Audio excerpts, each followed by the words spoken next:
The legislative session wrapped up in Annapolis, and Executive Leggett celebrated the accomplishments of the county's delegation, praising them for obtaining much-needed transportation funding to invest in transit, roads, and other projects. Lorna Virgili was at the news event. Lorna? Susan, there were many accomplishments during the legislative session in Annapolis this year, but for the Montgomery County delegation, it was all about transportation, transportation, transportation, and that will come with a gas tax. Executive Leggett and council members celebrated Team Montgomery, the county's state delegation, for approving a gas tax increase to fund transit projects.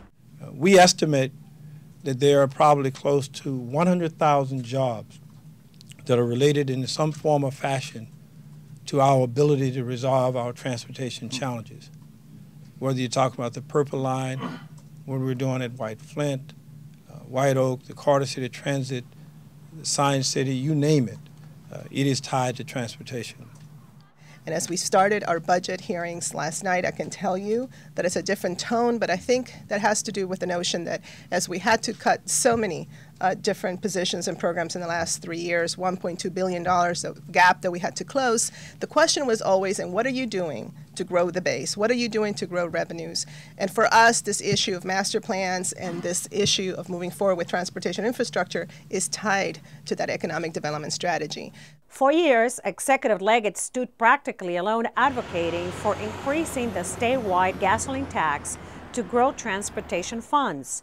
The effort failed in last year's legislative session, and this year, the county set transportation funding as its #1 priority for the session.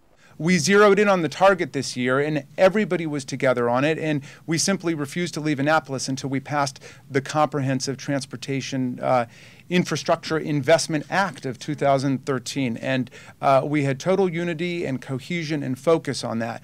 The possible 5% sales tax to the wholesale price of gasoline would likely go up each year, and its net effect on gas prices will depend on the price of fuel. We need the Purple Line, we need the Corridor Cities Transitway, we need money for Ride-On, we need the Watkins Mill Interchange, and so many other projects around the county.